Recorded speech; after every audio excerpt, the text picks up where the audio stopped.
Some streets seem to promise safety just by the way they look.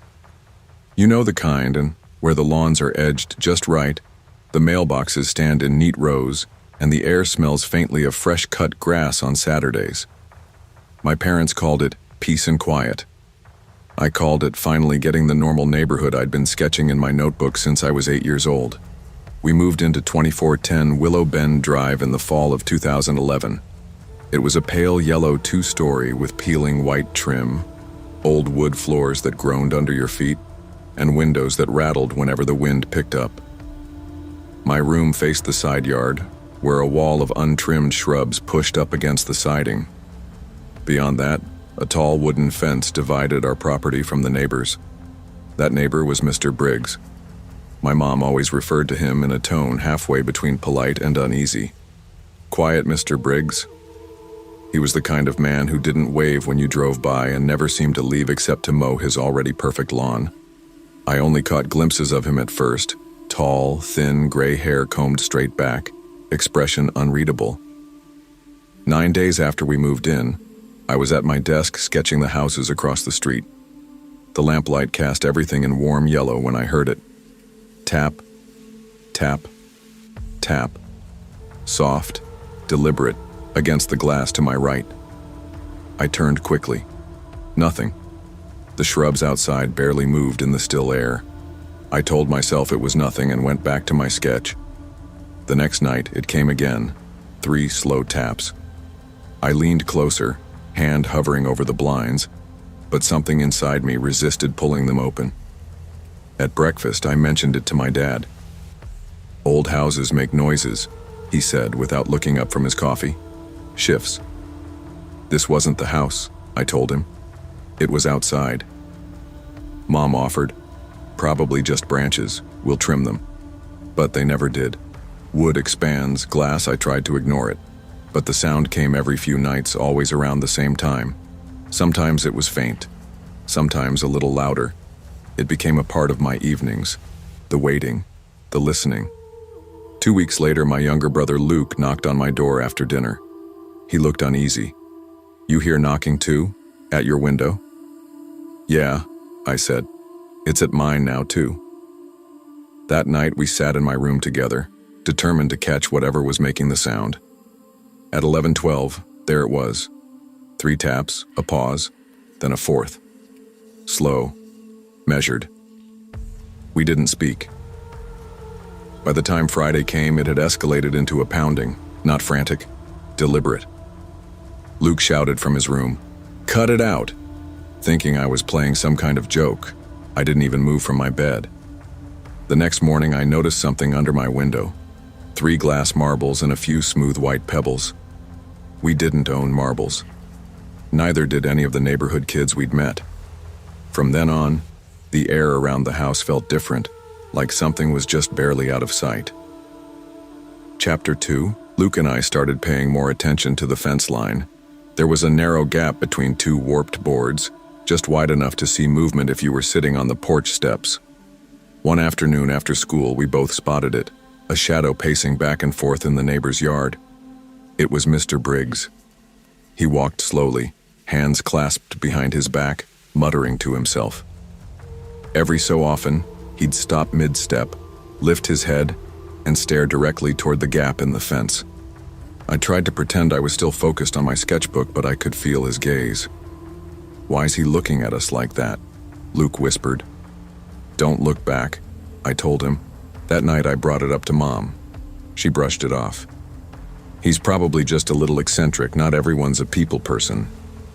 "But he's watching us," I said. "Ethan, you watch people all the time when you're sketching," she countered. "Anything." Doesn't mean a week later the knocking stopped entirely. Right after our grandfather came to stay for the weekend. Grandpa was a big guy, the kind of man who could fix anything with a hammer and duct tape. He slept in the guest room downstairs, and for the first time in weeks, the nights were quiet. 2 days after he left, the sound came back. Sharper now, faster. Luke and I started sleeping with our blinds closed, but that didn't stop the noise. One night I woke to a faint scratching at the glass. My heart thudded in my ears.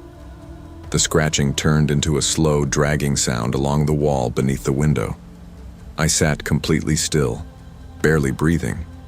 Then I saw it in the faint reflection from my desk lamp, the outline of a man's head, not pressed against the glass, but close enough that I knew he was watching. I didn't move, didn't even blink, and then it was gone. The next morning, I told Luke what I saw. He didn't laugh or call me crazy. He just nodded slowly and said, "I think he's trying to see inside." I talking about it around Mom and Dad.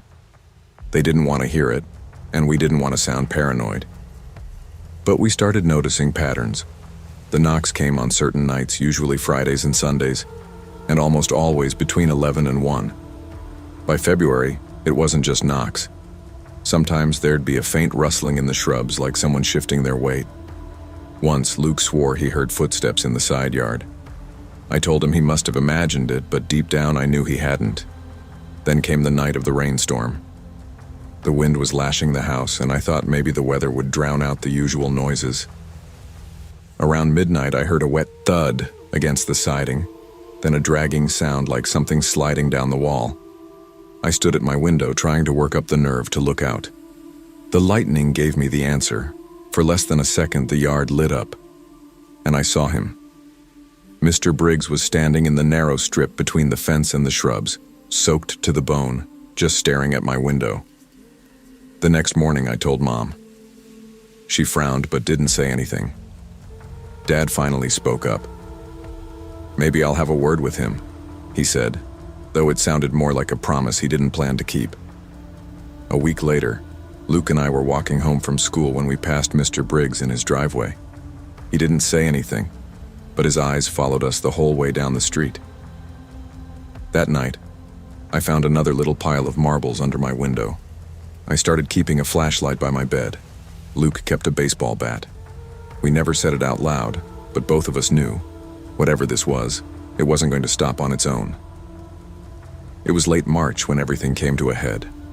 The air was just starting to warm up at night, and Luke and I had our windows cracked open a little for the first time that year. Around 2 a.m., I woke to the sound of someone whispering my name. At first I thought I was dreaming, but then it came again, just barely loud enough to hear over the hum of the fridge downstairs. "Ethan." I sat up slowly, my heart pounding so hard it made my vision pulse. The whisper wasn't coming from inside my room. It was coming from the other side of the glass. I grabbed the flashlight, but before I could turn it on, there was a sudden, sharp bang on the window. Not a tap, not a knock. A full force hit that rattled the glass. I jumped back and almost dropped the light. From down the hall, Luke shouted, "Get away from my window." His voice cracked halfway through. I bolted into his room, and we both stood there, backs against the wall, listening. There were slow, deliberate footsteps moving away through the side yard. We didn't sleep. At sunrise, we checked outside. Under Luke's window was a scrap of lined notebook paper, wet from the dew. The writing was messy, almost scribbled. "Keep away from the fence." We showed it to Mom. She paled and told Dad to call the landlord. By dinner, the conversation had shifted from, "Maybe we should say something," to, "Maybe we should move." 2 weeks later, we were loading boxes into the back of a moving truck. We never saw Mr. Briggs during those last days, but I felt his presence every time I walked past the fence. It was like the air got heavier, thicker. The night before we left, I woke one last time to the sound of tapping. I didn't look. I didn't need to. The new place was only a few miles away, but it felt like another world. No tall fence pressing in on the side yard. No overgrown shrubs against the windows. Luke and I could breathe again. At least that's what we told ourselves. For the first couple of weeks, nothing happened. No knocks, no marbles, no scraps of paper. I unpacked my sketchbooks, and Luke started riding his bike around the neighborhood without glancing over his shoulder every 2 minutes. It should have been the end of it. Then one Saturday in late April, Mom ran into the woman who'd rented our old house. She was at the grocery store standing in line with her teenage son. They got to talking, and Mom came home with a look I'll never forget. Part shock, part confirmation of something she'd been trying not to believe. She said her son found a note under their door, Mom told us at dinner. away from the fence, last warning. It said, "Keep your kid." Luke put his fork down. Mom nodded. At their windows. Last warning? Her husband caught Mr. Briggs standing in their driveway one night. Just staring. I didn't say anything, but it all clicked. The marbles, the pacing, the way the noises stopped when Grandpa was there. None of it was random. He'd been watching us. My bed had been only 3 feet from where he stood, night after night. I kept thinking about the rainstorm, about the way he'd been standing there, motionless, while the water ran down his face. I wondered how many times I'd been asleep while he was outside, looking in. It was weeks before I could fall asleep without checking every lock twice. Luke started keeping his blinds closed all the time. And even though the new house had a wide open backyard, I couldn't bring myself to sit near the windows after dark. Mr. Briggs never showed up again. Maybe the move was enough to break whatever strange fixation he'd had. Or maybe he just found someone new to watch. I still draw houses sometimes, though never at night, and never from a desk right by a window. And sometimes, when I'm up late and the street outside is quiet, I swear I can hear it again. Tap, tap, tap, even though I know it's just my memory playing tricks. But that's the thing about people like him. Once they've been that close, even without touching you, they leave a mark you can't draw away or scrub clean. It stays. Some dangers don't come with loud warnings or dramatic scenes. They creep in quietly, testing boundaries, seeing how close they can get before someone pushes back. Trusting your instincts isn't paranoia. It's survival. If something feels wrong, don't wait for proof. Listen to that uneasy voice in your head, because sometimes it's the only thing standing between you and the moment when wrong turns into too late. If you'd asked me before my 17th birthday what the scariest thing in my life was, I would have said auditions. I lived for theater, the spotlights, the smell of stage makeup, the energy of a full house. But auditions always made my stomach knot. Fear was supposed to be about missed lines, forgotten lyrics, or maybe tripping over a prop in front of everyone. I didn't know yet that fear could be quiet, patient, watching. My mom thought having my party at home was cozier. I thought it sounded like a downgrade from the karaoke bar I'd wanted. But she promised to invite my friends, rent a karaoke machine, and bake the triple-layer chocolate cake she'd been making for me since I was 6. By 8:15 that Saturday night, the living room was full of music and laughter. The smell of pizza and frosting hung in the air, the kind of smell that makes you believe nothing bad can happen in a place like this. It was halfway through my first song when I saw him. Through the living room window, beyond the porch light's reach, a tall man stood at the edge of our yard. He wore a flannel shirt, his hands in his pockets, his head tilted just enough to look like he was listening to me sing. He wasn't a neighbor I knew. He wasn't moving. I leaned toward my mom, lowering my voice so my friends wouldn't hear. "Do you know that guy outside?"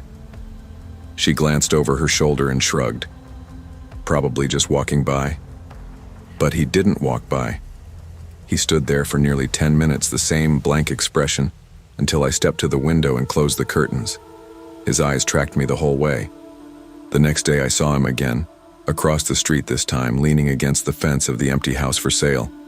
No expression, no phone in his hand, no cigarette, just watching.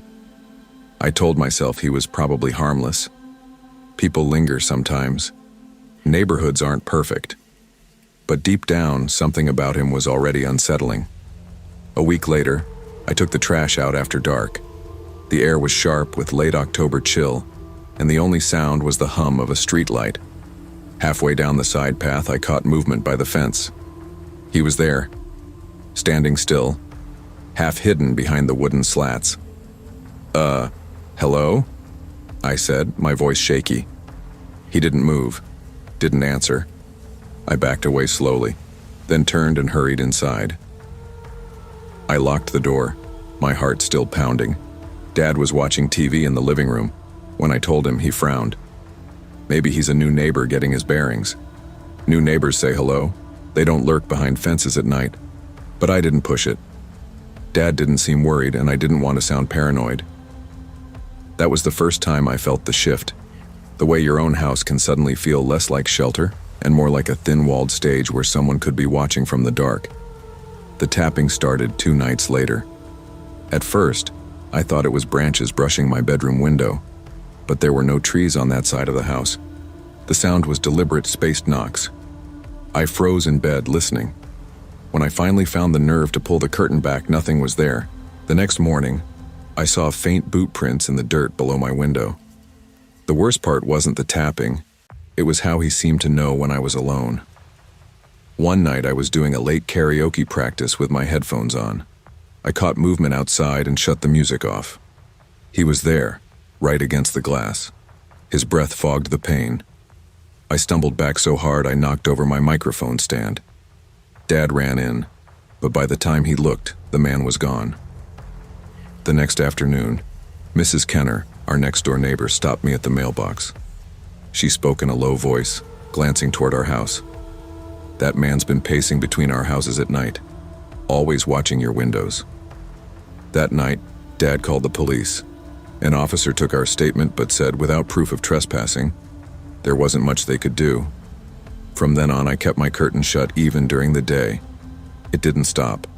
I'd catch glimpses of him from the corner of my eye, across the street, in the alley behind the house, even at the far end of our driveway. Always watching, never speaking. Then came the final straw. It was just past 3 in the morning when our doorbell camera pinged. Dad checked the footage. There he was, standing on our porch staring into the camera. He held something in his hand. A cassette tape. The police took it, but not before Dad played it. The sound was muffled, grainy, but unmistakable. My voice, singing in my bedroom. That meant he'd been close enough, long enough, to record me. We moved out 2 weeks later. Even now, years later, I think about that man. How he never shouted, never broke in, never touched me, but still managed to fill my home with fear. I learned that danger doesn't always announce itself with violence. Sometimes it's just the steady presence of someone who won't go away. Sometimes it's in the way the hair on your neck rises when you know you're being watched. The moral is one I keep with me always. If something feels wrong, trust that feeling. Don't wait for proof to protect yourself. Sometimes starting over feels like stepping into a clean photograph. Sharp lines, good light, no trace of what came before. That's what I told myself when I left Seattle for Portland in the summer of 2011. My life there had been blurred and overexposed, a breakup that felt more like a public collapse than a private ending, work that had gone stale, friendships stretched thin over too many apologies. I found a small apartment in a weathered 3-story building on the east side. It wasn't much, but it had character.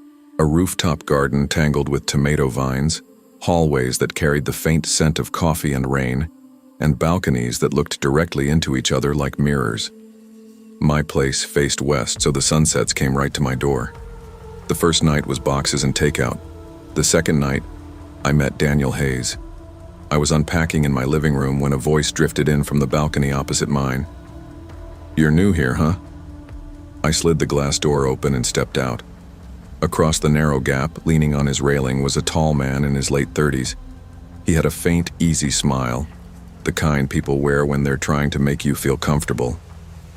"I moved in 2 days ago," I said. "Daniel," he replied. "Me. Night shift security guard. Means I'm around at weird hours. Don't mind." We talked for a few minutes. Small stuff. He told me the best coffee shop was 2 blocks over, the corner store stayed open until midnight, and the rooftop was a great spot for sunsets. Something about his voice was steady, reassuring, like a low hum in the background. For weeks, our interactions stayed light. He'd hold the lobby door if I came in with groceries, wave when he saw me on the balcony. Once, when I left a plant out while visiting my sister, I came back to find it watered. I thought it was thoughtful. It would take me months to realize that sometimes kindness is just a door someone builds to walk into your life, and maybe your home, without you realizing until it's too late. It was late August when I first felt the edges of something wrong. I'd gone up to the rooftop to photograph the sky. The light was that soft orange haze you only get for a few minutes before the sun drops. I was framing a shot when I heard steps behind me. "Daniel." "I saw your curtains move," he said. "Figured you were heading up." I laughed awkwardly. "You can see my curtains from your place?" He smiled but didn't answer. I told myself not to make it a big deal. A week later, I noticed my front doormat was turned sideways. Then my balcony chair was in a different spot. I chalked it up to wind. But then there was my camera bag. I kept it inside, zipped, on a shelf. One night, I found it unzipped on the couch. I told myself I'd probably moved it and forgotten. That's the thing. You explain away small things because the alternative is too uncomfortable to accept. The moment I stopped explaining was the night it rained. It was around 11:40 p.m., and I was editing photos when I heard faint tapping on the sliding balcony door. My heart thudded. I pulled the curtain back a sliver. Daniel stood there soaked through, holding one of my photo prints. Through the glass. "You dropped this," he said. The print had been inside my apartment earlier that day. I locked my bedroom door and called my older brother. I whispered so low my own words sounded strange to me. "Call the police," he said. By the time the officers arrived, Daniel's lights were off, his balcony empty. They found no sign of forced entry, so they told me they'd have a word with him. For 2 weeks, Daniel didn't speak to me, but I'd catch glimpses, him standing on his balcony in the middle of the night, or lingering in the hallway just far enough away to pretend it was coincidence. One evening I got home later than usual. As I slid my key into the lock, I felt eyes on me. I turned. Daniel stood at the end of the hallway. He didn't wave, didn't speak, just watched until I went inside. I started keeping my curtains closed all the time. I moved my camera bag into my bedroom and locked the door when I wasn't home. I told friends about it, but without proof. It was just weird neighbor vibes. Then came the envelope. It was slipped under my door on a Sunday morning. Inside was a single photograph. Me, asleep in my bed, hair spilled across the pillow, the faint light of dawn coming through the blinds. The angle was from my balcony glass. No note, just the photo. My throat went dry, my hands shaking as I flipped it over, hoping for an explanation that wasn't there. The next day, another envelope. This time, a short note. "You look peaceful when you're not worrying." That's when the adrenaline turned into clarity. I called a friend and asked if I could crash at her place for a few days. I didn't tell Daniel. I didn't even tell the landlord. I packed 2 bags, left my furniture, my plants, my dishes, everything. I locked the door, walked away, and didn't look back. I never returned to that building. My friend helped me find a sublet, and from there, I moved into a different part of the city entirely. For months, every time I passed a building with facing balconies, my chest tightened. I'd close my curtains at night without thinking. I've since learned that safety isn't just about locks and keys. It's about knowing that small trespasses aren't always harmless. People who cross boundaries quietly will cross bigger ones if they think they can get away with it. Listen to your instincts before the situation escalates. You don't owe politeness to someone who makes you feel unsafe. I'd never been much of a risk taker, but when you're 24, fresh out of grad school and finally holding the first salaried job of your life, you start convincing yourself that maybe you're ready to live on your own terms. In the spring of 2016, that meant moving into a small third-floor walk-up in Logan Square, Chicago. The apartment was nothing fancy. Scuffed hardwood floors, thin walls that seemed to amplify my neighbor's every sneeze, and a kitchen barely big enough for one person to turn around in. But it had character, or so I told myself. The kind of place that creaked in the right ways. It also had a view. If you leaned out my bedroom window, you could see the tree-lined street on one side, and on the other, a narrow alley wedged between our building and the next. Across that alley stood an older brick apartment complex, taller than ours. with fire escapes zigzagging down its back wall like rusted skeletons. Most of its windows stayed dark, curtains drawn tight. Except one. The second floor, center left. The blinds there were always half open. From the first night I moved in, I had the uneasy sense that someone was behind them, standing just far enough back to be hidden in shadow. My landlord, Mr. Keller, was a man in his 60s, with a permanent smell of cigarette smoke clinging to his jacket. When I asked casually about the unit across the alley, he gave a shrug. "Some guy named Miller," he said, jingling his keys. "Keeps to himself, pays his rent, don't think I've ever seen him out much." That was the end of it for him, but not for me. At first I told myself it was nothing. I was working long hours at the architecture firm, too tired to dwell on shadows and windows. Still, every time I stayed up late drafting floor plans, I'd catch myself glancing out, seeing that same dim light in the distance, those same half-open blinds. Sometimes the faint movement of the slats would make me think someone had just shifted position. I tried to convince myself it was my imagination, but a quiet part of me didn't believe it. One rainy Thursday night in April, I was closing my curtains before bed when I saw it. A small burst of white light, like the flicker of a camera flash, from that very window. My hand froze on the curtain cord. The blinds stilled. The light in the room went dark, and I stood there staring until my pulse slowed enough for me to move. The next morning, an envelope was slid under my door. Inside was a single black and white photograph of me. I was standing in my bedroom the night before, head bent toward my laptop, lit only by the desk lamp. The picture was taken from outside. No note, just the image. I stared at it until my coffee went cold. My first thought was that it had to be a joke. Maybe some bored teenager in the building. Maybe an overzealous street photographer with an odd sense of humor. But the angle was too perfect, too intimate. It was my private space, captured without my knowing. I didn't tell anyone. Not my boss, not my parents. I folded the photo in half, stuffed it in my desk drawer, and told myself to forget it. I didn't yet realize that pretending something isn't happening only gives it more room to grow. Over the next week, it happened again. The first time I came home to find my doormat pushed several inches from its usual spot. Small detail, probably nothing, but I had never once moved it myself. The second time, a knock sounded at my door around midnight. 3 soft raps spaced evenly. When I opened it, the hallway was empty. I began locking my bedroom window at night. It was a narrow sash window with an old metal latch that never felt entirely secure, but it gave me a small illusion of control. I started keeping the curtains closed more often. Even so, I still felt it, the weight of that window across the alley. The third incident was more direct. I was in the building's basement laundry room on a Sunday afternoon, folding a pile of towels, when I heard footsteps on the stairs. A man I'd never seen before descended slowly into the dim room. He was tall and lean, with thinning hair and a faded green jacket that looked like it belonged to another decade. "New to the building?" he asked, his voice low and friendly in a way that felt practiced. "I've been here a few months," I said, keeping my tone polite but cool. He stepped closer. "Weather.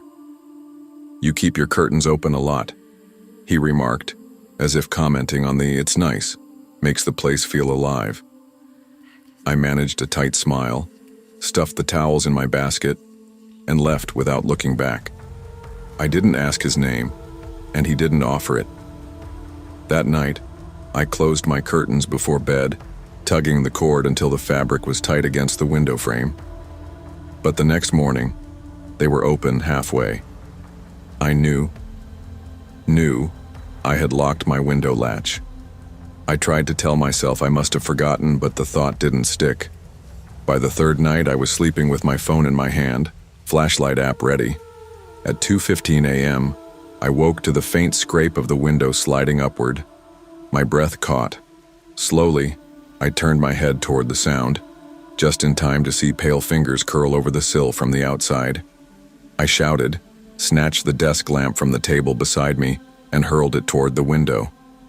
The fingers vanished instantly, and the only sound was the quick retreat of footsteps echoing into the alley. When the police arrived, they found no sign of forced entry. The latch, they noted, was still intact. Maybe it had been left unlocked. They suggested I install a secondary lock, handed me a brochure on home safety, and left. 2 days later, I packed 2 suitcases, left my security deposit behind, and moved in with a coworker across town. I never gave notice. I didn't go back for the rest of my things until my father came to help me in broad daylight. The first few nights away from the apartment, I barely slept. My coworker's place was smaller and noisier, with the rumble of the L train cutting through every hour. But I still felt safer there. It was only once I'd left that I let myself consider what had been happening. Each moment that had felt strange but harmless, the open blinds, the moved doormat, the knocks in the night, had been steps in a slow escalation. Looking back, the pattern was obvious. At the time, I had wanted so badly for it not to be real that I brushed off every warning. My landlord called me a week later. "You're not coming back, are you?" he asked. "No," I said simply. "Did you rent my unit yet?" "Not yet, but that guy across the alley, Miller, he's gone. Moved out 2 days after you left. Didn't even tell his landlord, just cleared out." The words sat heavy in my stomach. I didn't ask where he went. Months later, while walking home from the grocery store, I passed through a quieter street in the neighborhood. Something made me glance up at a second-floor window in a brick building. Half-open blinds, a shadow just barely visible behind them. My heart gave a small, traitorous jump. I told myself it wasn't him. Couldn't be. But the truth was, once you've seen a face in the dark, you can't ever really be sure it's gone. I still dream about that window sometimes. In the dream, the blinds lift slowly, and a pale face appears, smiling faintly, as though it's been waiting for me to notice. When I wake, I lie in the dark for a moment, listening for the sound of a window sliding open. I never hear it, but I always check the lock anyway. Your boundaries are your first and last defense. Ignore the small violations, and you may not see the danger until it's already in your home. There are places that feel older than they look, not just in the creak of a staircase or the uneven floorboards, but in the way the air seems to hold on to the past. When I signed the lease for my 1-bedroom in Burlington, Vermont, the building felt like that. A 3-story brick relic with 6 apartments, narrow hallways that smelled faintly of varnish and dust, and a shared basement with wire mesh cages for storage. It was the kind of place that made you think of neighbors chatting in the stairwell and Sunday mornings filled with the sound of someone's radio. I'd just turned 30, working as an assistant editor at a small publishing house downtown. Rent wasn't cheap, but the location was perfect. A 10-minute walk to work, coffee shops on the corner, and a rent figure I could make work if I cooked more than I ate out. My apartment was on the 2nd floor, with a view of maple trees that in late September were already starting to burn orange and red. The day I moved in, I met Frank Dawson, the man who lived directly above me. He appeared at the stairwell just as I was wrestling a box through the door, tall and solid with weathered hands and a cigarette tucked behind one ear. His smile was polite, if not exactly warm. "Need a hand with that?" he asked. Before I could answer, he lifted the box from my arms with surprising ease. "Don't mind the creaks at night," he added, as though reading my mind. "This place is older than both of us put together." We didn't talk long. He carried the box to my living room, set it down, and left with a short nod. Still, I thought it was decent of him to help. In a building this small, good neighbor relations felt important. The first few weeks were ordinary enough. I'd hear Frank's footsteps overhead in the evenings, the muffled hum of his TV, sometimes his voice on the phone. He kept to himself, and I was fine with that. But then small things began to shift, subtle enough that at first I didn't think much of them. The first was my silver bracelet. My grandmother had given it to me before she passed away, and I always kept it in a small ceramic dish on my dresser. One morning it was gone. I searched my apartment twice, pulling out drawers, checking under furniture. A week later, I found it in my kitchen drawer, under a folded dish towel.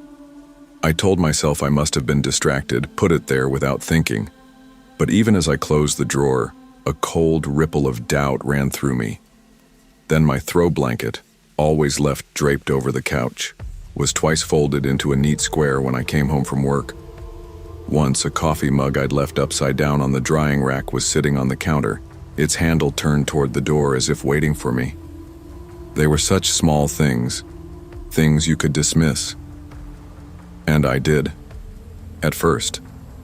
But each time, the feeling of being alone in my apartment shifted, like a door slowly closing behind me. It was late October when I went down to the basement for the first time. The weather had turned sharply cold and I needed my heavy winter coat. Each tenant had a storage cage down there, wire mesh from floor to ceiling, each secured with a padlock. Mine was the third on the left. The basement was dim, lit by a single bulb that flickered just enough to make the shadows shift. The air was damp and cold, with that sour smell old basements carry. When I reached my cage, I noticed deep scratches around the padlock's keyhole. They looked fresh. Inside, one of my boxes was open, and my coat lay on the floor as though it had been pulled out and dropped. I froze, listening, but the basement was silent. I grabbed the coat, shut the cage, and told myself someone must have mistaken my unit for theirs. It didn't make sense. The cages were clearly numbered, but it was the only explanation I could stomach. The next day, I mentioned it to Claire, my downstairs neighbor, as casually as I could. She frowned and lowered her voice. "Frank's always down there," she said. "Says he's fixing things, but half the time he doesn't have tools. Just stands around listening. You can hear everything from down there. People walking, talking, even moving furniture." Her words lodged in my mind like a splinter. I told myself not to overthink it, but that night, when I heard Frank's footsteps pacing back and forth overhead, I found myself wondering if he was listening for mine. A week later, it happened. It was just past 12:30 a.m. when I woke to a faint metallic scraping. My first thought was that it was coming from the street, but as I lay still, the sound sharpened into something deliberate, the slow turn of a key in my front door. My chest tightened. I slipped out of bed and padded barefoot to the door, pressing my eye to the peephole. The hallway was empty. The scraping stopped. The next morning, I went straight to the landlord, Mr. Keller. He hesitated when I told him what had happened. "Frank used to have a spare set of keys," he admitted. "A handyman. I thought I'd gotten them all back. Helped with repairs before I could afford. He promised to change the locks, but something in his tone told me he doubted the urgency." 2 nights later, I learned just how wrong I'd been. It was a Wednesday evening, and I was working late on my laptop when I heard Frank moving around upstairs. It struck me because earlier that day he'd mentioned he was going out of town for the night to visit a friend. I muted my music and listened. Heavy footsteps, the sound of a chair scraping. Then, from below, the faint clang of the basement door closing. I hesitated for maybe 10 seconds before grabbing my phone and heading downstairs. The air grew colder with each step. From the shadows, I could see the faint glow of the basement bulb. Frank was in my storage cage. The padlock hung open, my boxes torn apart. He was flipping through a stack of my old photographs, holding each one close to his face. His expression wasn't quite a smile, more like someone studying something precious. A floorboard under me creaked. His head snapped up, our eyes locked. "You shouldn't be down here this late," he said, his voice low. I ran. I locked my apartment door and called the police. They arrived quickly, but Frank's apartment was dark by the time they knocked. In the basement, the officer noted there was no forced entry to my cage. Having an old landlord's key didn't count as breaking in. The next evening, an envelope was slid under my door. Inside was my silver bracelet and a single Polaroid photograph of me, asleep in my bed, my head turned toward the window. On the back, in block letters, it read, "You looked peaceful." I didn't sleep that night. By morning, I'd arranged to stay with a coworker. I left behind my couch, my dishes, even my plants. Anything I couldn't carry in 2 trips stayed behind. Even now, basements make my skin crawl. And sometimes, in the quiet hours before dawn, I swear I can hear the slow scrape of a key in a lock. Never ignore the smallest signs that your space has been violated. Safety isn't something you can regain once it's been taken. It's something you must guard from the very first moment it's threatened. Looking back, I think I mistook quiet for safety. It was December 2014, and after the end of a long, draining relationship, I needed somewhere no one knew my name. I moved to Boise because it was far enough from my family in Washington to feel like a fresh start, but close enough to get back if I ever needed to. The apartment I found was on the 2nd floor of a 2-story horseshoe-shaped building. From my balcony, I could see the whole parking lot, every car, every person who came and went. That visibility made me feel like I had the upper hand, like nothing could surprise me. The inside wasn't much. Beige carpet, a fridge that hummed like it was struggling to keep up, and walls painted in a shade of white that made you think of waiting rooms. But it was mine, and for the first time in years, I could put a chair wherever I wanted without someone telling me it looked wrong. My cat, Murphy, took to it immediately, curling up in the 1 square of sunlight that fell across the living room floor every afternoon. On my 2nd day there, I met the man who lived directly below me. He was outside as I carried a box of dishes up the stairs. "Name's Grant," he said, leaning against the railing with a limp in his right leg. His voice had that scratchy quality of someone who'd smoked for years. "You'll like it here. Peaceful place. Nothing much happens." At first, he seemed like a good neighbor. He waved when I got home, offered me tomatoes from his garden in the spring, and even helped me shovel the stairs after a snowstorm. I told myself it was just small-town friendliness, even though Boise wasn't really small town. But I noticed something. He always seemed to be outside when I came or went. If I left at 6 a.m., he'd be on his porch, coffee in hand. If I came home after 9, he'd be getting the mail. Once, after a late shift, I saw his shadow in the lit rectangle of his living room window at 1 a.m., just standing there. A month in, I came home to find my balcony door unlocked. I chalked it up to stress and fatigue. Then it happened again a week later.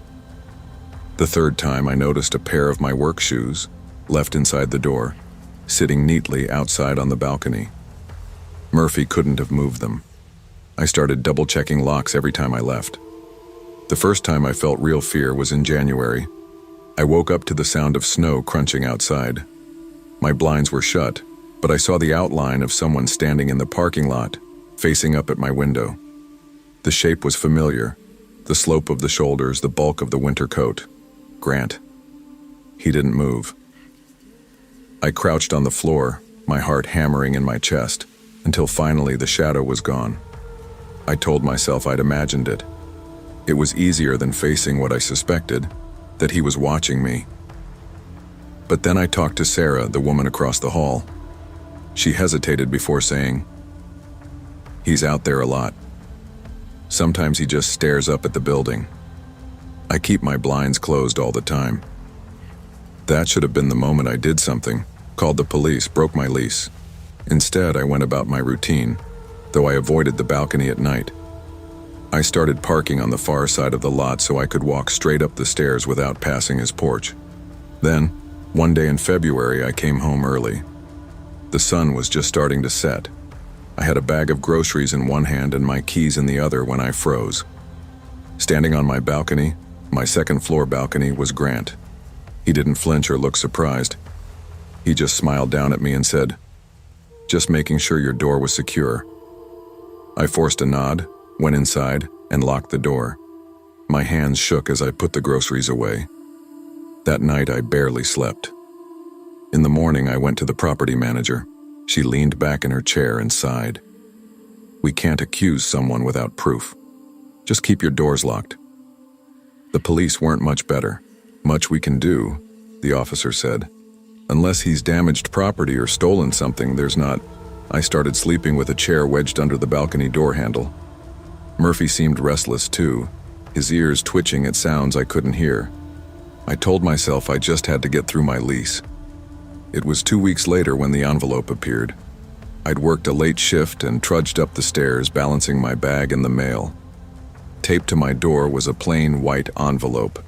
Inside was a Polaroid of my car in the parking lot, taken from outside my bedroom window. On the back, in shaky handwriting, "You're safe while I'm watching." The air went out of me. I sat on the couch holding that photo for a long time, my mind spiraling. How many more pictures had he taken? From where? I put the photo in a drawer, grabbed my phone, and called my sister. I didn't tell her everything, just that I was thinking about moving. That night I didn't sleep. Every creak of the building made me jolt. At 3 a.m., I heard the slow crunch of footsteps outside. Murphy hissed and bolted under the bed. I didn't dare look.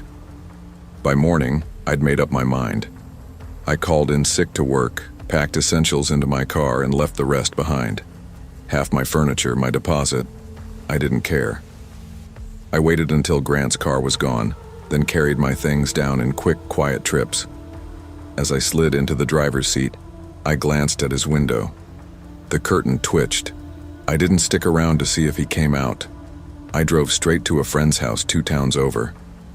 Later that week, I called the property manager to let her know I wasn't coming back. She didn't sound surprised. "You're not the first tenant to leave early from that unit," she said. "Some people just don't like the layout." But the way she said it told me she knew more. It's been years now. I've moved twice since then, always to buildings with secure entry and cameras in the lot. But I still can't cross a parking lot at night without feeling eyes on me. Sometimes when I'm home alone, I'll catch myself checking the locks 3 or 4 times in an evening. I never saw Grant again. I don't know if he kept watching other tenants or if he moved on. But I still think about that Polaroid. How many more were there?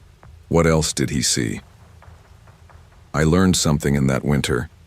Safety isn't about how quiet a place is or how many friendly nods you get from the neighbors.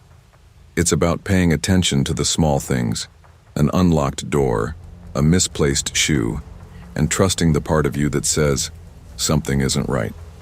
Listen to your instincts the first time they speak. They're almost always telling the truth. Some winters feel heavier than others. February 2015 was one of those months, a kind of cold that sat in your bones and didn't let go. I was 31, living alone for the first time in years in a 3rd-floor walk-up at the Rowland Heights complex on the east side of Baltimore. The building wasn't luxury by any stretch. Faded carpet in the hallways, humming fluorescent lights that flickered whenever the wind howled through the cracked window panes, and a front lobby that smelled faintly of damp paper. I'd moved there after quitting my hotel job downtown. I told people I needed a change of pace, but the truth was, I was running on fumes. Too many double shifts, too many strangers yelling over the front desk, too many nights walking home in the dark wondering if I was just treading water in my own life. The Rowland Heights apartment was small but manageable on my bartending wages. I figured it would be a place to catch my breath. Baltimore winters make you think twice before going out, but my job didn't give me that luxury. I'd leave the bar well past midnight, coat pulled tight, weaving through the half-frozen puddles in the parking lot. That's where I first really noticed Carl. He lived in the unit next to mine, maybe late 40s, a little gaunt, with eyes that looked like they were always trying to read something just behind you. I'd seen him in passing, usually heading out while I was coming in, never more than a muttered hey between us. One night just before midnight, I came in from work to find him standing barefoot by the mailboxes. His jeans were wet to the knee, his hair plastered to his forehead, as if he'd been out in the rain for hours. I gave a quick evening and started toward the stairs. He stepped into my path. "Got $10 I could borrow?" he asked, voice flat. "Don't have it," I said, shifting my bag on my shoulder. His tone changed instantly. "You think you're better than me?" he hissed, leaning in close enough that I could smell wet tobacco on his breath. I didn't answer. I stepped around him and climbed the stairs, my heartbeat loud in my ears. By the time I reached my door, I could hear slow, heavy footsteps behind me. I got inside, locked up, and stood there listening. Silence. The next morning, I mentioned it to the landlord, a tired-looking woman named Janine who ran the building out of a small office in the basement. She didn't look surprised. "You're not the first," she said. "He's had complaints, mostly him hanging around the parking lot, bothering people for money, women especially." She pursed her lips. "Don't engage with him if you can help it." That advice stayed with me. Over the next week, I saw him twice in the lot, once leaning against the dumpster, once smoking under the stairwell. Both times, his eyes followed me until I disappeared inside. Then came a night when the rain came down in sheets, bouncing off the asphalt in silver splashes. It was close to midnight when I pulled in, parking 2 rows from the building. I spotted him crouched between 2 cars. For a second, I thought maybe he was working on an engine. But then he stood up slowly, grinning faintly. "You never called the cops, did you?" he said, voice carrying easily over the rain. I swallowed. "Go home, Carl." Instead, he stepped closer, his voice rising. "This is my building too, man. You can't push me out." I moved fast, splashing through puddles toward the door, fumbling for my keys. He was still talking, but the words blurred into the noise of the storm. I slammed the lobby door shut, the sound echoing down the empty hall. Minutes later, the banging started, not on my door, but on the wall that separated my bedroom from his unit. 3 slow, deliberate thuds, then silence. That was the night I called the police. They showed up 20 minutes later, by which time Carl had vanished. One officer, young and polite, took my statement. "We know him," he said. "He's been arrested for meth possession and trespassing before. If he threatens you again, call us right away." The reassurance felt paper thin. For the next few days, I kept my head down, leaving for work early and coming home later than usual, timing it so I wouldn't cross paths with him. Still, there were signs he was around. Cigarette butts near my door, the faint smell of smoke in the hallway when I came home. 3 nights later, it happened again. I was walking from my car toward the building, the lot slick from a light drizzle, when I heard footsteps behind me. Quick, splashing through puddles. I turned. Carl was coming straight at me, eyes wide, teeth clenched. I didn't wait to see what he wanted. I sprinted for the entrance, fumbling my keys as my heart pounded in my chest. He was close enough that I heard his breath when I shoved the door open and slammed it behind me. I called the police again, this time from just inside the lobby. They arrived in minutes. From the corner of the stairwell, I watched as they found him in the lot, leaning against the hood of a car. Words were exchanged, then cuffs came out. One officer later told me he'd been arrested for violating a restraining order filed by another tenant. After that night, I didn't see him again. His blinds stayed closed, and a week later, Janine confirmed he'd moved out, or been forced out. She didn't elaborate, but the damage had been done. For months afterward, I couldn't shake the feeling of being watched in that parking lot. The sound of wet footsteps behind me would send my pulse racing, even if it was just another tenant coming in from the rain. Time has a way of sanding down the sharp edges of memory, but not all of them. Even now, years later, I can still see him standing by the mailboxes that first night, barefoot in the rain, staring at me like I'd trespassed in his territory. What I learned that winter wasn't about fear so much as awareness. You think you know your neighborhood because you walk the same steps every day, but you don't. You can't. People carry whole other lives in the apartment next to yours, and sometimes those lives spill over in ways you can't control. The moral is simple. Trust the warning signs. If someone's presence makes your skin crawl, don't talk yourself into ignoring it. Safety isn't about being polite. It's about knowing when to put distance between yourself and danger, no matter how small it seems at first. There's something about Portland in the fall that makes the world feel slower, quieter, like it's holding its breath. I moved here fresh out of college in 2017, but it wasn't until 2019 that I finally found a place I could call home. Well, sort of. Hawthorne Avenue was a good spot. Not too flashy, not too run down, but with character. The apartment building where Danny, Jess, and I lived was the kind of place that creaked under your footsteps and smelled faintly of damp wood and old smoke. It was affordable, and in Portland that felt like a victory. We were all 20-somethings, juggling jobs and classes, working hard but never quite feeling like we had it together. Our downstairs neighbor, a man named Mr. Daly, was a fixture of that building. Thin, pale, almost ghost-like in his gray hoodie that he wore through rain and shine. At first, he was mostly invisible, but not really. He noticed things, little things. "You don't get home until pretty late on Thursdays," he said once out of nowhere as I passed him in the hallway. His voice was soft, but it stuck in my head. And once, just after I'd laughed with Danny and Jess in the hallway, he muttered something about how my friends laughed louder when I wasn't around, like it was some kind of secret.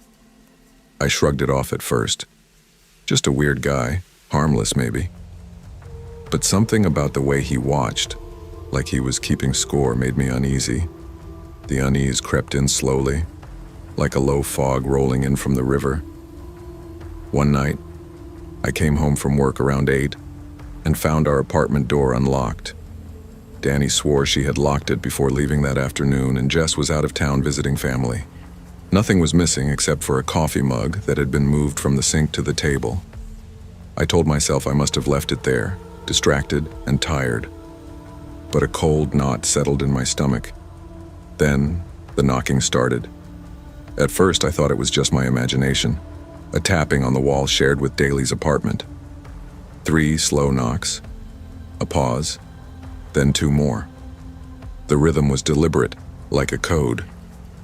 I muted the TV, heart pounding, but the silence that followed was heavier than the knocks themselves. When I turned the sound back up, the knocking came again. It wasn't just a one-time thing. It happened almost every night after that. One Saturday, as I was getting my mail, I bumped into Mr. Daly in the lobby. He was leaning against the wall, as if he'd been waiting. "You work late, don't you?" he said softly. "Yeah, sometimes," I answered, wary. "Must be hard walking up those dark stairs alone," he whispered. His voice was low, but it sliced through me. I nodded and hurried away. Then came the worst night. Danny and Jess were both out, and I was alone. Around 11:45 p.m., brushing my teeth, I heard the faint click of my front door latch. My breath caught. My toothbrush still in my mouth, I crept toward the hallway and peeked around the corner. The door was open a crack, and in that sliver of space I saw half of Mr. Daly's pale face. "Claire, you awake?"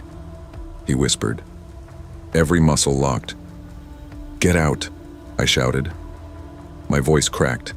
He didn't move at first, just stared, then finally stepped back and disappeared down the stairs. I called the police immediately. The police searched his apartment but found nothing. No signs of forced entry, no stolen items, just an empty, silent place. They promised to keep an eye on the building, but without clear evidence, their hands were tied. Days later, the weather turned foggy and wet. Coming home from work, I noticed fresh footprints on the fire escape outside our kitchen window. They stopped just short of the sill. Danny dismissed it as maintenance, but I wasn't so sure. Then, at 3:14 a.m., I woke to the sound of my bedroom window screen sliding slowly upward. The curtains shifted in the cold draft. I yanked them back, and there he was. Mr. Daly, inches from the glass, soaked from rain, eyes wide and unblinking. I screamed. He flinched and scrambled away, the metallic rattle of the fire escape echoing behind him. The police found him hiding in the basement maintenance shed later that night, clutching a flashlight and a small camera. They arrested him for trespassing, harassment, and unlawful surveillance. After Daly was evicted, the building felt quieter but not safer. Months passed, but every night I'd wake convinced I heard those 3 slow knocks on the wall. I learned that sometimes the biggest danger isn't what you see, but what you suspect, what you feel in the silence between knocks. Trust your instincts. If someone's presence unsettles you, If the small details don't add up, and don't ignore it. Speak up. Protect yourself. Because no apartment is just a building, and no neighbor is just a face you pass in the hallway. Sometimes safety means listening to the quiet warnings before they become screams. When I moved into that old red brick complex in Cincinnati, I wasn't expecting much. I was 24, broke, and working part-time at a hardware store just to pay the bills. The rent was cheap, $650 a month for a one-bedroom apartment with peeling paint on the stairs and a faint smell of mildew that seemed to settle into the walls. It was far from fancy, but it was mine. The building sat close to the train tracks, and in the spring of 2016, cold nights carried that damp, rusty smell that clung to everything. At first, I mostly kept to myself. Work, sleep, repeat. But living next to Randy Holcomb was impossible to ignore. Randy was late 30s, stocky, with a shaved head that gleamed under the dim hallway lights. His voice was low and deep, the kind of voice that doesn't need to raise volume to fill a room. At first, I only heard him. Music blasting at strange hours, slamming doors, muffled shouting through the thin walls that separated us. One day I ran into his girlfriend in the stairwell. She was younger, maybe mid-20s, with dark eyes that refused to meet mine. She wore a hoodie, even though it was warm outside. "You okay?" I asked, feeling awkward. She hesitated, then whispered, "Ever argue?" "I'm fine. Just, if he talks to you, don't argue, just agree." "Don't." Her words stuck with me. I didn't understand then how much I'd come to regret hearing them. Randy's presence became impossible to ignore. One night in early April, I got home around 1 a.m. The parking lot was empty except for a few cars, and a lone street lamp flickered overhead. Randy was standing between two vehicles, smoking a cigarette. He watched me as I climbed the stairs, never breaking eye contact. "Evening," I said, trying to sound casual. He didn't respond, just held my gaze, his face unreadable. Over the next few weeks, he began showing up everywhere. The laundry room, the mailbox area, even leaning against the railing outside my door. His questions were strange, unnerving. "You live alone, right?" "Yeah," I answered cautiously. "Good. No one to slow you down." I laughed nervously once, but there was no humor in his eyes, just something cold and empty. One night around 3 a.m. I heard him laughing loudly in the hallway. I peeked through my peephole and saw him pacing shirtless, muttering to himself. It sent a chill down my spine. One Thursday night, the noise through the wall escalated, muffled screaming followed by a loud crash like furniture tipping over. I froze, phone in hand, debating whether to call the police. Then silence. The next morning, I saw his girlfriend loading a large black trash bag into her car. When she caught me watching, she slammed the trunk shut and drove off quickly. I felt helpless, trapped by the thin walls and fear. 2 nights later, I came home from work to find Randy crouched near the dumpster at the far end of the lot. When he saw me, he straightened up and gave me a faint grin. "You work late, huh?" he said. "Yeah." "Late nights are dangerous around here." His voice was casual, but his eyes didn't lie. There was something more there, something I couldn't put into words. Then just before sunrise 3 days later, pounding on his door woke me. I looked out my window to see police officers yelling for him to open up. Minutes later, they forced entry. Rumors buzzed through the building like wildfire. Then the horrifying truth came out. Randy had killed his girlfriend sometime after midnight, dismembered her, and dumped the remains near the train tracks just a block away. The worst part? According to the timeline, he was actively hiding the evidence the night I saw him by the dumpster. I kept replaying every moment, his strange questions, the silence between noises, the way he seemed to be everywhere. The wall between us was paper thin. I could have been next. After Randy was arrested and evicted, the building grew quieter. But the fear lingered. Every argument behind the walls made me hold my breath, waiting for the silence that meant something worse. Living next to danger doesn't always mean violent confrontations. Sometimes it's the quiet, subtle signs. The laughter in the middle of the night, the conversations you overhear, the warning in a woman's whispered words. When something feels off, it probably is. Don't ignore the signs or brush off your gut feeling. Speak up, reach out. Sometimes your voice could be the difference between safety and tragedy, because the thin walls between neighbors aren't just walls. They're fragile lines between normal life and something much darker. I've always believed that home is where you feel safe, a place where your heart slows down and your worries can rest. But in the fall of 2004, when my family moved to that 2-story rental on Maplewood Drive in Asheville, North Carolina, I quickly learned that sometimes home can feel like the opposite. Cold, unfamiliar, and full of shadows you can't explain. I was 12 years old then, and my parents were hopeful about the fresh start. After a year of bouncing between apartments in the city, the rental house with its peeling white paint and creaky porch seemed like a dream. Bigger than anything we'd had before, with a big yard and a basement my dad promised would someday become his workshop. The neighborhood was quiet. Polite waves from neighbors who mostly kept to themselves. None of the noise or chaos from our old apartment. At least, that's how it seemed on the surface. I remember the first night vividly. After we finished unpacking, I lay in bed staring at the ceiling fan, listening to the faint hum of the heater. The house smelled of fresh paint and dust, but there was something else. Something cold. When I stepped out into the hallway, I felt a chill that wasn't from the heater's failure. It wrapped around me like an invisible weight. I tried to shake it off and told myself it was just my imagination. Our next-door neighbor was a man named Mr. Ward. I never saw him much during the day, but my mom met him once while we were moving boxes. She said he seemed friendly, but had an intense stare that made her uncomfortable. My dad joked about him, calling him that clock guy, because he looked like the kind of man who'd have dozens of ticking clocks in his basement. At first, I didn't pay much attention to it. Mr. Ward was just another quiet neighbor. But then, things started to feel off. It was a Saturday night a few weeks after we moved in. My cousins Jamie and Sam were visiting for a sleepover, and we were all packed into my room playing video games late into the night. The kind of night that should have been filled with laughter and snacks and the comforting buzz of the TV. But then, just as the clock hit midnight, we heard it.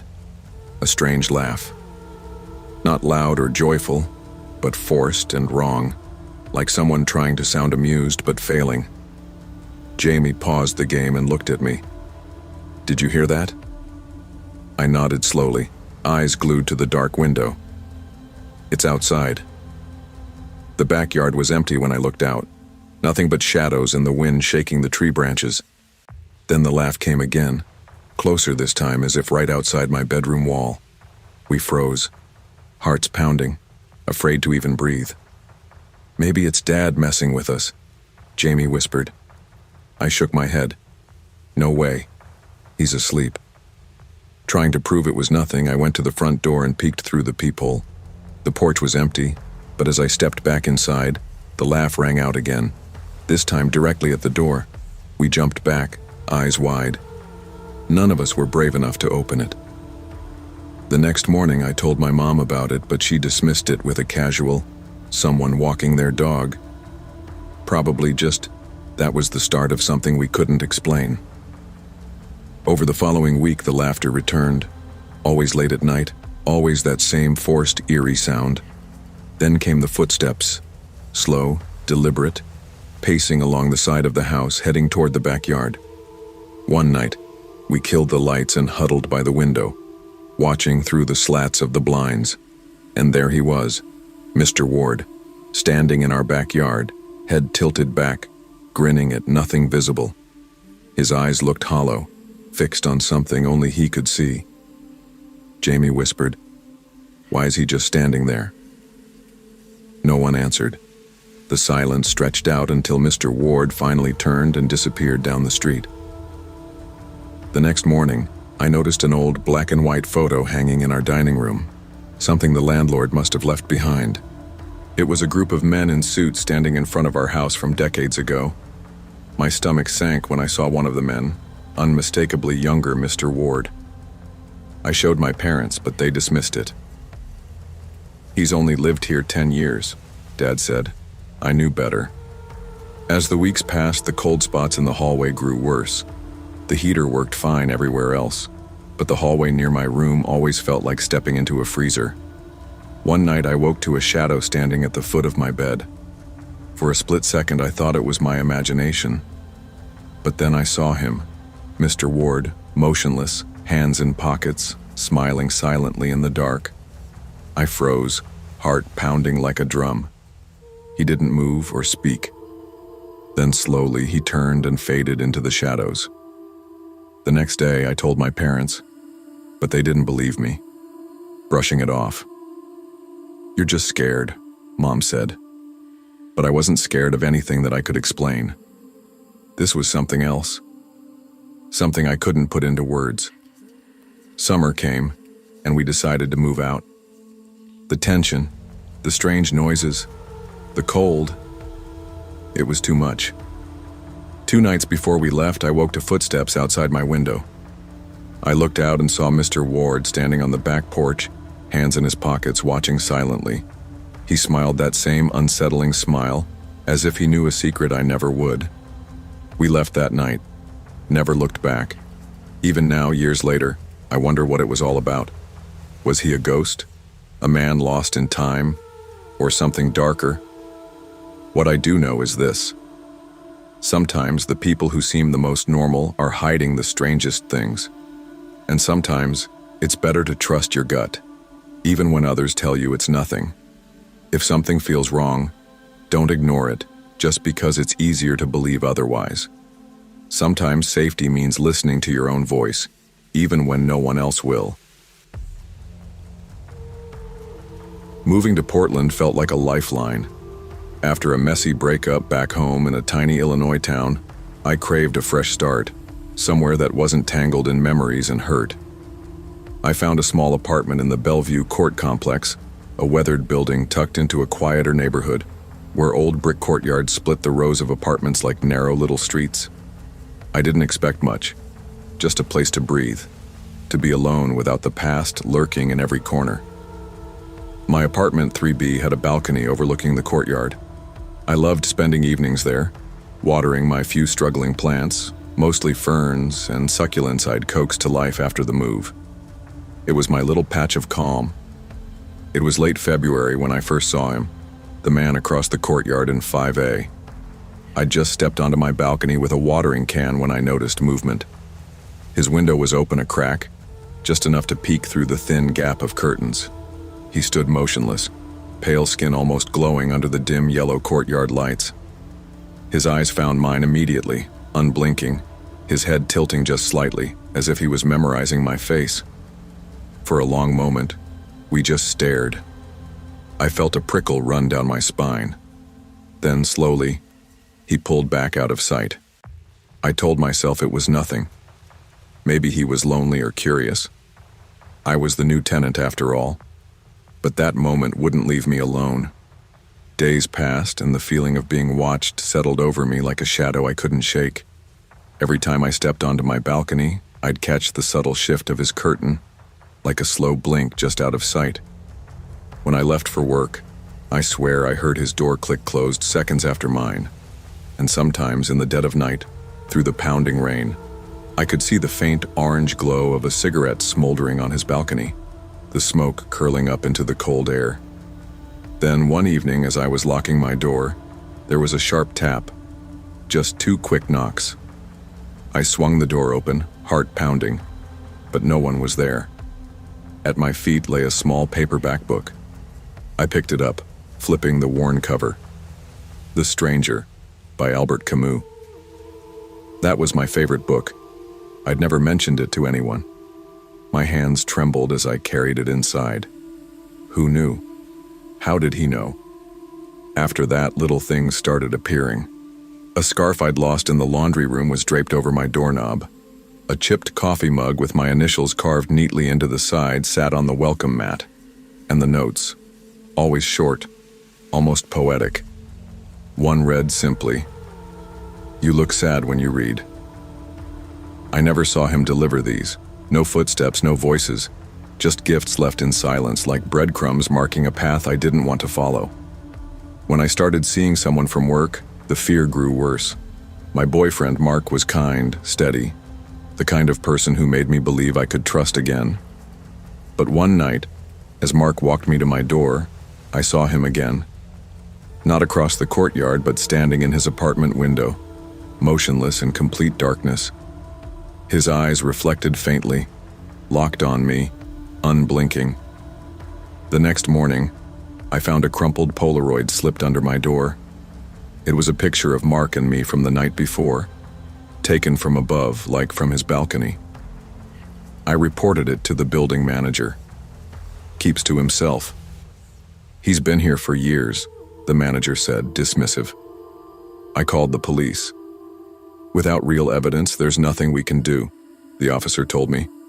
My friends urged me to ignore it, pretend it wasn't happening. But every night the tapping began, slow, deliberate, from the bedroom wall, like someone knocking, waiting for an answer. One evening, I came home and found my front door unlocked. Nothing was missing, but my bed was made with unnatural precision, neater than I ever managed. On my pillow lay a single photo, me asleep, taken from just outside my bedroom door. That night, I pushed my dresser against the door, my hands shaking as I locked every deadbolt. Around 2 a.m., I woke to a faint creak, the sliding door to the balcony moving. Through the thin curtains, I saw him, not across the courtyard, but on my balcony. His eyes caught mine, unblinking, cold as winter. I screamed, grabbing my phone to call 911. The police arrived minutes later. When I looked again, he was gone, vanished like a ghost. I moved out 2 days later. Bellevue Court was no longer home. It was a prison of shadows and whispers. I never saw him again. But weeks ago, a small package arrived at my new apartment. No return address. Inside was my fern, still alive, carefully wrapped in damp paper, and a note, written in that same unmistakable hand. This courtyard has a better view. I folded the note slowly, staring at it long after the words sunk in. I'll never forget what happened in that place, or the man who watched me silently across the courtyard. Your safety and peace of mind matter more than politeness or ignoring discomfort. Boundaries exist for a reason. Trust your instincts, speak up, and protect yourself before the shadows grow too close. Moving to Portland felt like a breath of fresh air. After years of bouncing around freelance gigs and cramped apartments in bigger cities, I finally found a place that felt manageable. A faded brick building with a low rent, tucked close enough to downtown without the chaos. I'm Rachel Monroe, 28, an illustrator who lives mostly in her own head but craves connection. The moment I stepped into the apartment, I could smell cinnamon drifting in from the bakery downstairs, and it made me smile. The day I moved in, I met Ethan. He lived on the 3rd floor, just down the hall. Tall, quiet, with a voice so calm it reminded me of a late-night radio DJ. He helped me carry some of my heavier boxes inside, offering casual small talk that felt genuine but measured. Most people don't stay long in this building, he said with a half smile as we passed the dusty stairwell. I laughed it off, assuming it was a local joke, or maybe a warning I didn't want to hear. Over the next few weeks, Ethan was everywhere, knocking on my door in the mornings with coffee, leaving little sketches slid under my door with notes like, "This reminded me of you." It was sweet, almost romantic in an old-fashioned way. We talked for hours in the hallway about everything from art to music to movies. Sometimes when I worked late, I'd glance out my window to see him standing on his balcony, smoking silently, staring out at the street. He said he didn't sleep much, but beneath the kindness, I felt a growing unease. Something wasn't quite right. One night I was working at my drawing desk when I heard soft humming coming from just outside my door. It wasn't the usual polite knocking I expected, just a quiet, steady hum. Curious and a little unsettled, I peeked through the peephole and saw Ethan standing there, but he wasn't knocking. He just stood, staring at my door like it was some secret passage. The humming stopped the moment I moved away. I didn't open the door. A few days later, I had dinner with a coworker, a friendly guy I'd just met at a gallery event. The next morning, there was a note slipped under my door from Ethan. I don't like him. I hadn't mentioned my coworker to anyone, not even Ethan. How did he know? That's when the charm began to feel like a trap. Despite my growing discomfort, there was a magnetic pull I couldn't explain. Ethan seemed to understand me in ways no one else did, like he was the only real person in a building full of noise and ghosts. He told me once, "We're the only two real people in this building, Rachel. Everyone else is just noise." I laughed nervously, but inside, I felt the walls closing in. One rainy evening, my internet went out. I knocked on Ethan's door and he immediately offered me access to his Wi-Fi. His apartment was dim, illuminated only by a single lamp casting shadows across the walls. That's when I saw them. Dozens of charcoal portraits, pinned in neat rows. They were all of me. Some were recent sketches, while others looked older, even predating my move-in date. One chilling portrait showed me sleeping, eyes closed and peaceful. My breath caught in my throat. Ethan smiled gently, as if it was the most natural thing in the world. "You're beautiful when you dream," he said softly. I made a clumsy excuse and left as quickly as I could. That night I pushed my desk against the door, heart hammering. The next morning, taped to the door was a single flower and a note. "You don't need to be afraid. You belong here. With me." The building still smelled faintly of cinnamon, but I couldn't breathe without feeling watched. My safe place had turned into a cage. Every time I turned around, Ethan seemed to know what I was thinking, what I planned before I even said it. When I talked about moving, his smile would flicker with something unreadable. One night I caught him standing just outside my door, hands folded, silently waiting. I didn't open it. Instead, I whispered through the crack, "Please leave me alone." He didn't answer but tilted his head as if hearing a secret no one else could.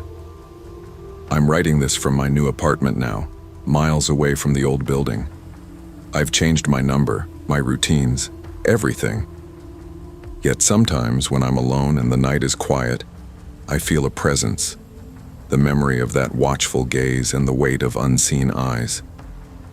I still get small notes slipped under my door in this new place, unsigned but unmistakably his style. Kindness that feels like control isn't kindness at all. Boundaries are sacred, and no amount of charm can replace respect for your autonomy. If you ever feel that creeping sense of being watched or followed, don't ignore it. Protect yourself before the line between concern and obsession blurs.